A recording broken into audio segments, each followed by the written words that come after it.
Welcome to week 3 of Magnus Monday Madness, where every week this March, I'm summarizing a different season of the hit horror podcast, The Magnus Archives, and ranking how scary I found each episode. You can find links to the previous season's videos, along with episode-by-episode content warnings, in the description. Each episode is ranked on a system of 1 to 5, where 5 means terrifying, and 1 means I either found the episode too boring or too humorous to be scary. Remember though, just because I didn't find something scary doesn't mean that you won't, and vice versa. In the finale of Season 2, John learned that there's a pantheon of 14 entities, each of which personifies and feeds off of a different category of fears. The Magnus Institute itself secretly serves an entity known as the Eye, which feeds on the fear of being exposed. Upon learning this, the previous archivist, Gertrude Robinson, started working with Jürgen Leitner, a collector of supernatural books, to destroy the Institute. They weren't able to keep this plan secret from Elias Bouchard, the head of the Institute. Elias murdered Gertrude, but Jürgen was able to stay in hiding long enough to reveal the Institute's secret to John right before Elias finally caught up with him. Now John's the one hiding from Elias, and his former colleagues think he's the one responsible for Jürgen's murder. The season starts with episode 81, A Guest for Mr. Spider. John is currently hiding out at his ex-girlfriend Georgie's, and despite being away from the Institute, he still experiences the compulsion to record everything he does on cassette tapes. He confesses to one of the recorders that Jane Prentice hadn't been his first encounter with the supernatural. He'd actually owned a Leitner book as a child, hence his hatred for the man. It appeared to be a picture book about a bunch of different insects bringing food to a spider's house, but instead of eating their gifts, the spider ate them. Reading it sent young John into a trance, which he was snapped out of when a bully knocked the book from his hands. The trance then overtook the bully and caused him to start walking towards a mysterious house. John followed him all the way, and when the door of the house opened, a pair of spider legs extended and dragged the bully inside. This episode is my favorite out of all the season openers, and fully deserves 4 stars. 82. The Eyewitness. Daisy comes to the Magnus Institute to interrogate the employees about John, throwing around a bunch of threats as she does. When she tries this on Elias, he takes out a recorder and uses powers granted to him by the Eye to force a statement from her.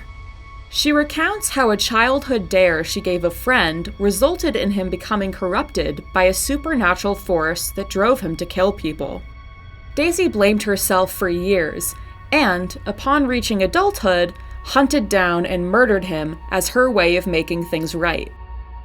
Elias warns her that if she continues to search for John or mess with the Institute's plans, that he'll release this recording of her confession and destroy her life. 3 stars. 83. Drawing a blank. A letter arrives at Georgie's house for John, but they can't figure out who sent it. It contains a statement about a mannequin in a department store that kept getting vandalized. Eventually, the mannequin comes to life, murders and skins an employee. 3 stars. 84. Possessive. Melanie returns from India with a leg injury and is officially hired as an archival assistant. Martin investigates a statement about a garbage dump run by a reclusive woman. Her neighbors pitied her, and so one couple sent their son, Gordy, to bring her food, but instead of taking it, she threw the food out and wrapped Gordy up in a cocoon. Years later, a childhood friend of Gordy's returned to town, only to find that few people remembered the woman, and Gordy had taken her place as the erratic, unhygienic recluse running the dump. 3 stars. 85. Upon the Stair. Another statement arrives in an anonymous letter for John. The author of this one describes being trapped on an infinite staircase with, and I quote, a man who wasn't there. With every step he took, the author could feel himself getting less and less real, while the man who wasn't there only grew more so. By the end of the statement, they had switched places, and the narrator was now a man who wasn't there. This infinite staircase reminds John of Michael's infinite hallway, which Jurgen warned him was linked to an entity called the Spiral, which feeds on the fear that one's mind is playing tricks on them. John wonders if whoever is sending him these statements is trying to warn him about the Spiral in particular. 3 stars. 86. Tucked in. Due to the not them being trapped in the tunnels, it hasn't been around to impersonate Sasha. Tim tells Melanie he's worried about her, and she tells him that she met 2 Sashas, but everyone else insists there's only ever been one. This gives Tim an existential crisis, so Melanie has to research her first statement alone. It describes a man with an intense fear of the dark, who sees a shadow in the corner of his room stalking towards him whenever he wakes up in the middle of the night. He realizes it only moves when he's looking directly at it, so he starts sleeping with a blanket over his head, only for the creature to climb on top of him one night and whisper, "The blanket never did anything." Look, I'm sorry.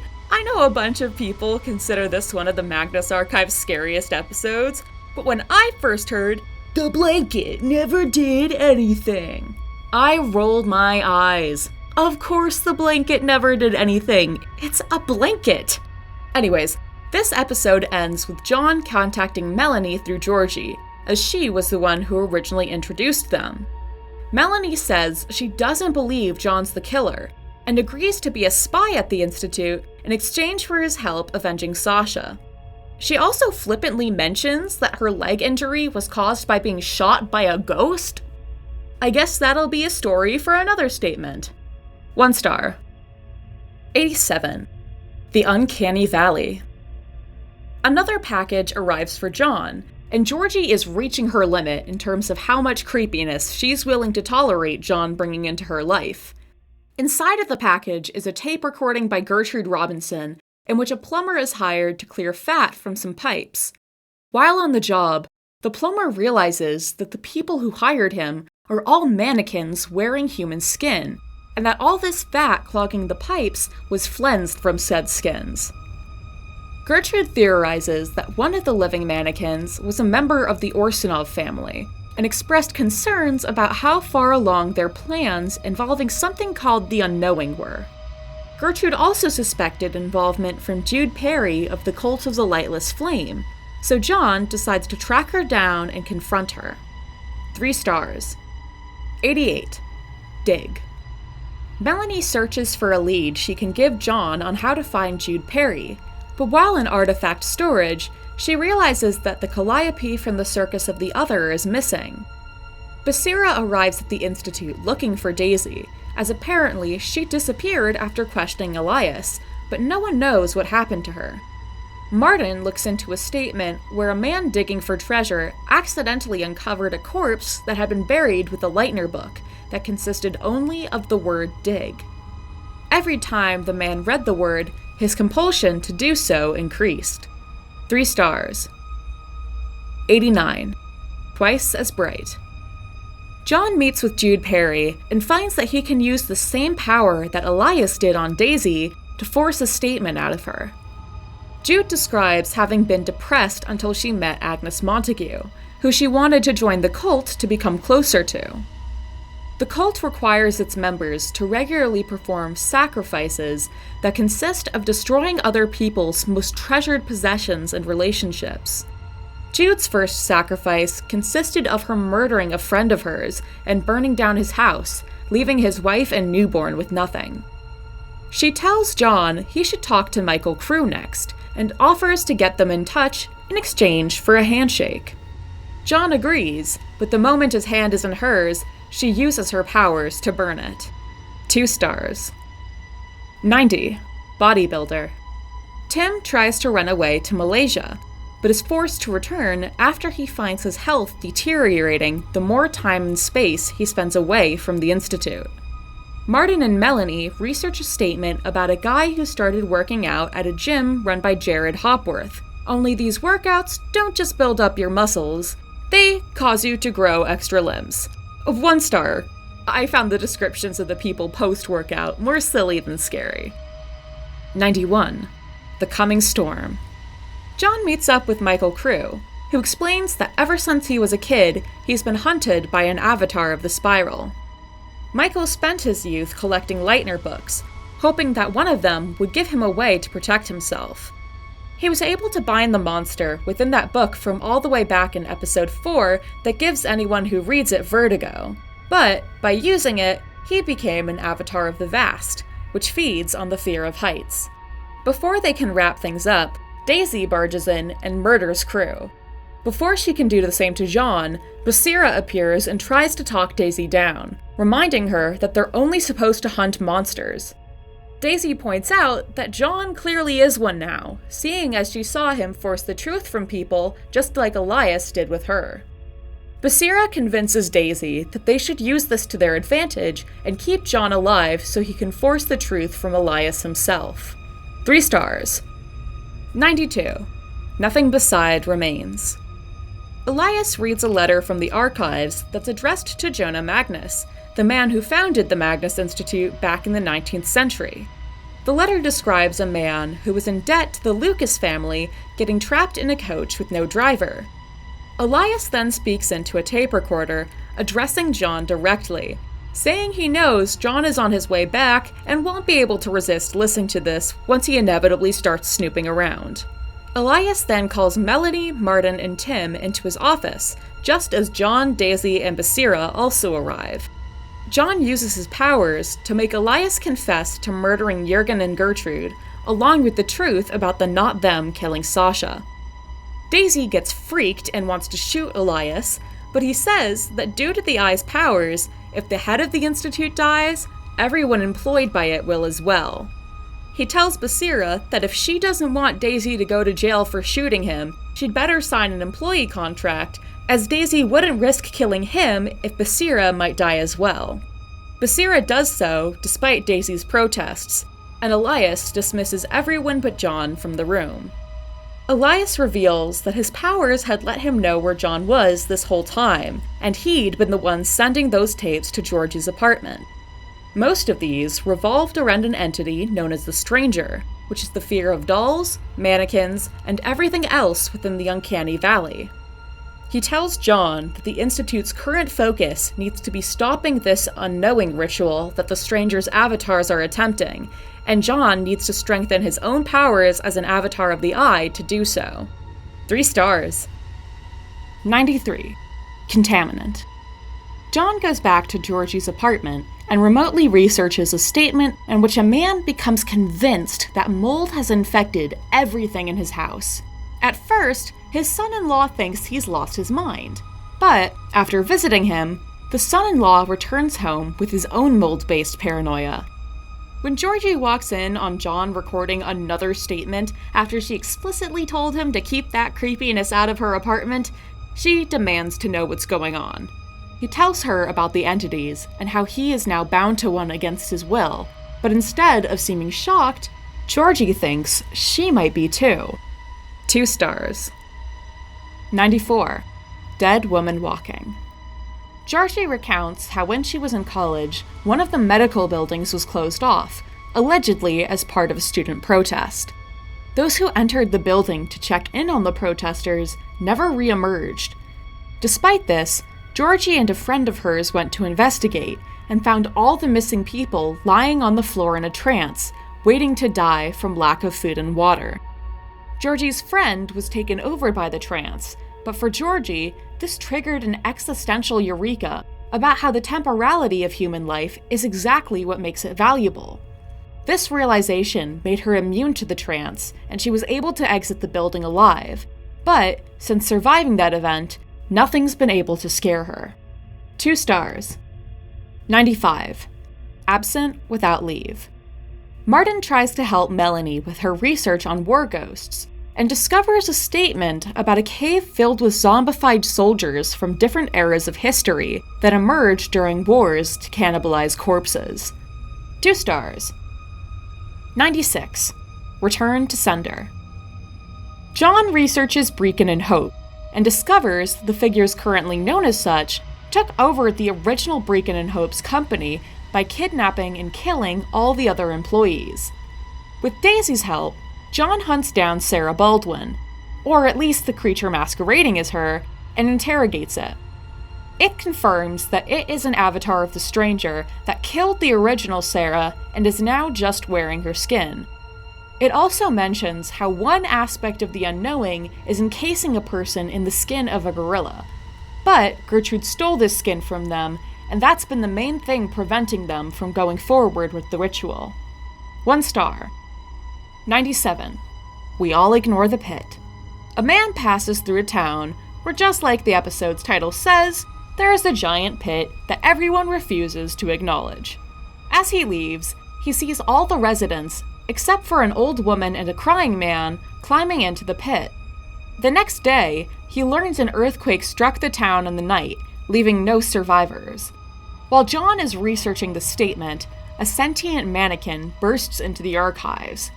She calls herself Nikola Orsanov, and reveals she was created by the original Orsanov, but has since killed him and taken over as the stranger's right-hand avatar. She's there for the gorilla skin Gertrude stole from them, but when it's clear that John doesn't know where Gertrude put it, she warns him to figure it out as she'll be back for it soon. 3 stars. 98. Lights out. Tim tries to talk the team out of researching statements, since by doing so, they're only strengthening the eye. But no one listens to him. Martin goes right back to a statement about the Sandman, a being that steals naughty children's eyes, who the statement giver escapes by gouging out his own. Meanwhile, Melanie tries to poison Elias, but the eye warns him of this, allowing him to call her out on it and warn her that there will be consequences if she ever tries to kill him again. 4 stars. 99. Dust to Dust. John uncovers a recording of Gertrude reading a statement in which a man has dirt pouring from every orifice of his body. While recording, she's interrupted by a familiar voice, Michael Shelley's, but without the usual vocal distortion that's associated with, well, the distortion. Gertrude suspects this statement is evidence that an entity called the Buried, the fear of small spaces and being suffocated, is attempting a ritual. She thinks she might be able to thwart it by sacrificing a man named Jan Kilbride. We got to see the Buried's attempt at this ritual a couple of episodes ago with that town full of people who climbed into the pit. The only people other than the narrator who didn't join the others, the old woman and crying man, are implied to have been Gertrude and Kilbride respectively, with Kilbride crying because he knew he had to die in order to prevent the ritual from succeeding. John wonders if Gertrude performed a similar sacrifice upon Michael to prevent one of the Spiral's rituals, and that this might have been what turned Michael into the distortion. Before John can look into this further, Breakin and Hope burst in, telling John his time to find the gorilla skin is up. 3 stars. 100. I guess you had to be there. In celebration of the Magnus Archive's 100th episode, we were given something a little more comedic than usual. This episode covers some of the more ridiculous statements that the team has received, and most of it was improvised rather than read from a script. Martin takes a statement from a woman who is making her entire statement up under the misconception that she'll get paid if she tells them a ghost story. Tim has to listen to conspiracy theories about a secret government operating underground. Basira takes a statement from someone who genuinely did encounter the Spiral, but he gets so distracted by unimportant details that it takes a ridiculously long time to get to the actually supernatural part. Melanie has to deal with a man who was trapped in his bedroom by spiders that webbed his door shut, but while trying to describe this, he hyperventilates to the point of unintelligibility. The episode ends with Peter Lucas arriving for a meeting with Elias. 1 star, obviously.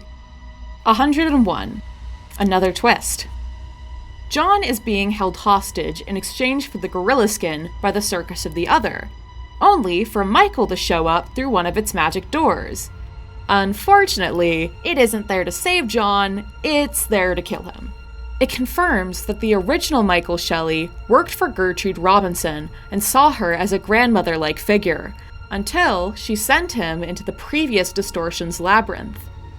He'd been given instructions on how to destroy it, but, upon doing so, it turned him into its next host. Since Gertrude's dead, Michael has to settle with exacting vengeance upon her replacement. But before he can do so, Michael begins to scream in pain. Trapped in Michael's labyrinth, Helen Richardson had been listening to it monologue and repeated the actions Michael described in order to replace it. Helen appears as the new distortion and uses her powers to get John out of there for real. 3 stars. 102. Nesting Instinct. John returns to the Institute and is pissed that none of his co-workers came to rescue him. Elias says he was hoping John would figure out how to rescue himself using his powers. This discussion is interrupted when Melanie barges in with a knife, intending to give killing Elias a second try. John manages to talk her out of it before going to research another statement in which a lonely man begins appearing much happier. He says it's because his girlfriend and her little ones have moved in with him. Gertrude and Gerard Key teamed up to investigate, only to walk in on him, embracing a giant beetle that had been laying its larva within him. It is only after completing the statement that John realizes it was written in French, a language he never learned, and yet his powers from the eye had translated it for him. John finds documents saying that Gertrude and Key went to Aotearoa after this case, and he decides to go to search for clues there. Before leaving, he visits Martin, who doesn't seem to be doing well, but John ends up picking the trip over staying to support his co-worker. 4 stars. 103. Cruelty Free. While in Aotearoa, John learns Gertrude and Key were there to neutralize a giant pig that had been giving people dreams that made them sleepwalk into its sty so it could eat them. When one of the locals gets in the way of John's investigation, John uses his powers to force the man to confess a secret, and then uses said secret as blackmail to force his compliance. Upon returning to England, John meets with Daisy in the tunnels beneath the Institute to plot against Elias, as they seem to be one of Elias and the Eye's blind spots given how long Jürgen Leitner was able to hide from them within them. John and Daisy start trying to find a way they can get rid of Elias without killing him and thus all of the other employees. If this episode had consisted only of the pig, it would have been a 1 star, but seeing John start to abuse his powers does raise it to a 3. 104. Sneak Preview. Tim admits to Martin that the reason he joined the Magnus Institute was specifically to learn more about and help the victims of the Circus of the Other, since they killed his little brother during one of their performances. Between that and them being responsible for the death of Sasha, Tim will stop at nothing to foil their plans. 4 stars. 105. Total War. John visits the Pusongling Research Center, China's equivalent of the Magnus Institute, after learning Gertrude did some of her research there. Their archives contain only one English-language statement, in which a British soldier is haunted by the ghosts of all the people he murdered or subjected to war crimes during the First Opium War. 4 stars. 106. A Matter of Perspective. Melanie investigates Jan Kilbride, the man Gertrude murdered to prevent the Buried's ritual, and learns he was an astronaut who encountered a gigantic monster that blotted out the stars while he was on a spacewalk. She and Basira gossip for a bit about how they think Martin has a crush on John. They want to invite Martin out for drinks to try to get more of the gossip, but Melanie gets called to Elias's office. Elias tells her that her constant attempts to kill him have gone too far. To punish her, he reveals her father didn't die peacefully in his sleep as she'd always been told, but rather in excruciating pain and fear, tortured to death by an entity that was connected to the nursing home she'd placed him in. Elias uses his powers to make Melanie experience her father's dying moments, and says that he'll do this again every time she makes another attempt at his life. I couldn't care less about the giant space monster, but oh my gosh, 5 stars for poor Melanie. 107. Third Degree. John travels to the US to track down more of Gertrude's old research, but being so far from the Institute is taking a physical toll on him. He's able to refresh himself by reading a statement which he's come to rely upon almost like food. In this statement, Inspector Sands, a code term British people use on intercoms when there's a fire, turns out to be an actual person who incinerates things that people love. After reading this statement, John is yanked into a car by a pair of British people who warn him he's being followed. They're pulled over by a police officer who John realizes has indeed been tailing him. But when the newcomers shoot the policeman, it's revealed that the cop was actually one of the stranger's skin-wearing minions. 2 stars. 108. Monologue. Martin investigates a statement in which an actor starts seeing masks on everyone's faces, leaving him to doubt whether anyone is ever genuine in their interactions with him. Peter Lucas interrupts Martin to ask him if he likes working for Elias, before hinting he might be able to offer Martin an alternative position. Meanwhile, Basira's been trying to research what other rituals the archives should be preparing for, and finds evidence that the People's Church of the Divine Host tried one a couple of years ago, but were unsuccessful. 1 star. 109. Nightfall. The duo that grabbed John reveal themselves to be Julia Montauk and Trevor Herbert, now all grown up. They met when Trevor saved Julia from attack against her by the People's Church of the Divine Host, and since then, he has been training her to be a hunter instead of the hunted. 2 stars. 110. Creature feature. An eccentric director claims he's making a monster movie, but the crew comes to realize that the puppet he's using is a genuine giant spider, and the shooting of this film has been a front to feed people to it. 4 stars. 111. Family business. Julia and Trevor loan John the catalog of the trapped dead and tell him to read the last page, which describes Gerard Key dying with Gertrude Robinson by his side. Upon reading it, the ghost of Gerard himself appears, revealing that when he died helping Gertrude with her research, instead of letting him pass on, she bound him to the book so she could continue consulting him. John promises to destroy Gerard's page in exchange for knowledge about the entities, and Gerard finally lays out all 14 for us. John and the Institute work for the Eye, which is the fear of being watched or having your secrets exposed.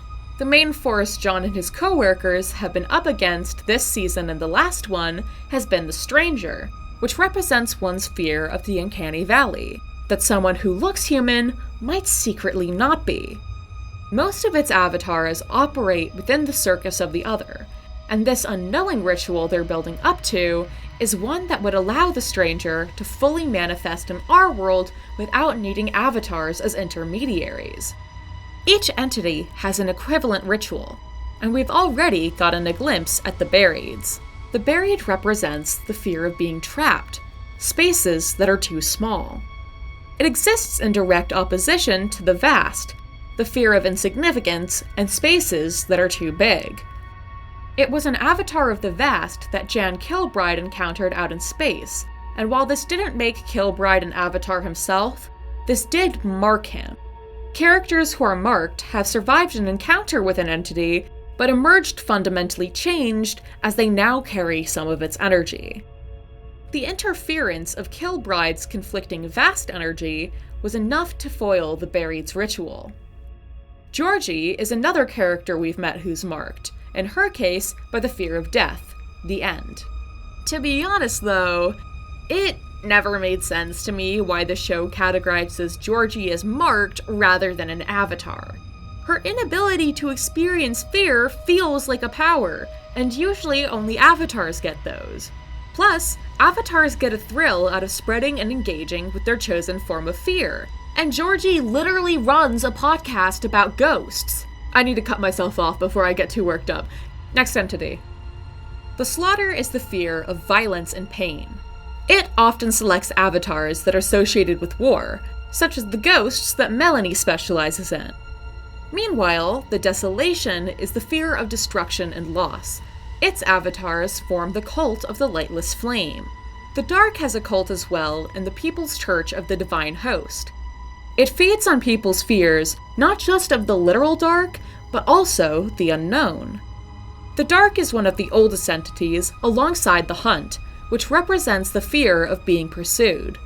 Julia and Trevor are two of its avatars, although fortunately, they only hunt down other entities' avatars. Unlike Daisy, who, without knowing it, has been a hunt avatar this whole time that feeds on people's fears of the police. Once, the fear of being eaten would have fallen under the hunt or the ends domain, but during the Industrial Revolution, a new entity called the Flesh emerged. The Flesh is linked to the fear of bodies and the ways in which they define us. That bone-harvesting shapeshifter, Jared Hopworth, is one of its avatars. Season 1's maggot-filled antagonist, Jane Prentice, was an avatar of the corruption, the fear of the unsanitary, which includes all insects except spiders. For some reason, they get their own entity, the web, which also encompasses the fear of being manipulated and powerless. The last time we saw it was episode 110, with that horror film that was just a front to feed a spider monster. To be completely honest, while I think the web has a great concept, I feel it was pretty poorly differentiated from the other entities in practice, as its two main symbols, spiders and puppets, could easily be mistaken with the corruption and stranger respectively. Anyways, the lonely is the fear of isolation. Ironically, many of its avatars are related, as the Lucas family grooms its members to become them, seeing as they like being snooty rich people that exclude others. Last but not least, you might remember Jürgen Leitner saying that the distortion isn't its own entity, but rather an avatar of the spiral, which represents the fear of losing one's grip on reality. Many entities have special titled positions, the distortion being one such example, for avatars that are supposed to play a crucial role in their respective rituals. Gerard warns John that he, like Gertrude before him, is a special type of eye avatar known as the Archivist, hence his compulsion to record everything and solve mysteries. He warns John that as his powers develop, the eye will begin placing information directly into its head, much like it currently does with Elias. Elias, on the other hand, is the eye's right-hand avatar, a position that in later seasons comes to be known as the pupil. I don't consider this a spoiler because I think the only reason it wasn't used in this season was because the writers hadn't come up with it yet. Gerard warns John that Elias wants to conduct a ritual called the Watcher's Crown that would bring the eye into our world, much like the unknowing would for the stranger. John thanks him for the information, but before destroying the page, Gerard has one last request. He asks John to call him Jerry, which is what he'd always figured his friends would have called him, had he been allowed to have them. John does so before destroying the page, allowing Jerry to finally pass on. Yeah, 4 stars for the entities, but ugh, poor Jerry, my emotions. 112. The Thrill of the Chase. A true crime book club is interrupted by an attack from a serial killer. They overpower their attacker, but gain a taste for blood in the process, and start to hunt down and murder one another. 3 stars. 113. Breathing Room. The archivists uncover one of Gertrude's old storage units. Within it, they find a bunch of explosives, the gorilla skin, and a letter from Adelard Decker. The letter describes a series of deaths that were blamed on carbon monoxide, despite none being found near the corpses. At first, Decker thought this might be the work of the End, but he warns Gertrude that something about it feels off, almost as if the End is changing its methods. 4 stars. 114. Cracked Foundation. A cleaner from a universe with no Magnus Institute is dragged through a Terran reality at Hilltop Road by an avatar of the web into the one that this podcast takes place in. Meanwhile, Tim manages to track the circus down to their headquarters, where he learns they have unearthed and skinned Gertrude Robinson and Jürgen Leitner's corpses to use in the unknowing. 2 stars. 115. Taking Stock. John finds a statement from Mikhail Salesa, that dealer of supernatural artifacts, about his time aboard a ship where they seemingly never ran out of meat. Salesa suspected the flesh was involved, and upon investigating, found out that the cook had been harvesting the meat from his own limbs and then regrowing them. While researching this, Helen visits John at the Institute and confesses she's trapped and killed someone for the first time. She hopes John, as a fellow fresh avatar adapting to their new powers, might be a sympathetic ear, but instead he is outraged and insists they are nothing alike. 4 stars. 116. The show must go on. Elias gathers the team to discuss their plans to foil the unknowing. Turns out the plans are essentially to set off a bunch of bombs during it. Elias shares a statement with them about the last time the stranger attempted the unknowing, only that time it was interrupted by an attack from the Slaughter. 2 stars. 117. Testament. As the gang prepare to disrupt the unknowing, John has each of them make a statement in case they don't make it out. In his own statement, John declares that he's done isolating himself from the others and needs to become a true team player in order to foil the entity's plans. Basira describes how, even though she's a hostage, she doesn't really mind being a part of the team. Martin shares that he's tired of getting chased around by monsters, and from now on wants to take the initiative against them. Daisy doesn't give a statement, she just cocks a gun. Tim confesses he feels he has nothing left to live for other than making the entities suffer. Melody admits she plans to try killing Elias again while everyone's distracted with the unknowing. She also tells the story behind her leg injury. While hunting war ghosts in India, one of them managed to shoot her. She went to the hospital, but the doctors couldn't find a bullet, and so they just sewed her back up. 2 stars. 118. The Masquerade. Melanie recruits Martin to help her in defeating Elias, having Martin distract him while she searches his office for evidence they can use to arrest him. Martin does so by setting a fire in the archives, and Elias retaliates, much like he did with Melanie, by projecting the feelings of Martin's mother into his head. Elias makes Martin realize that his mother genuinely hates him, as he's a living reminder of his father who left her. Screw the blanket never did anything. For me, the most chilling line in this series is, "The thing is, though, Martin, if you ever do want to know exactly what your father looked like, all you have to do is look in a mirror." Oof! Meanwhile, the rest of the gang set up explosives around the location where the unknowing will take place. But, just as John's about to press the detonator, it begins ahead of schedule. 5 stars, 5 stars, 5 stars, oh my gosh, poor Martin. 119. Stranger and Stranger. The Stranger's avatars use their powers to disorient the team, putting them in a trance where they can't recognize faces, voices, or even objects. The avatars taunt the team while dressed in the skins of people they were unable to save. And while the gang understand they should recognize these people, try as they might, they just can't. This causes Daisy to snap and unleash her powers as an avatar of the hunt for the first time. She attacks Braken and Hope, killing the latter, but the former subdues her by trapping her within that coffin the duo was always carrying around. When John deliriously asks Tim what's going on, his ability to force the truth from people snaps Tim out of the trance. Now able to remember their mission, Tim sets off the explosives, but sacrifices himself in the process, causing the episode to end with a literal bang. 4 stars. 120. Eye contact. The explosion sends John into a coma, in which he dreams of all the people who have ever given him statements, reliving the events within them. Elias is arrested based on the evidence Martin and Melanie were able to find that he'd murdered Gertrude and Leitner. But the team isn't free yet. Turns out, Elias had been aware of their plans, and all those meetings with Peter Lucas had been to set him up as the new head of the Institute. And that's where we end Season 3. What does Peter Lucas have planned? Which entity's ritual will the team be up against next? How much can they even do until John wakes back up? Come back next week to find out.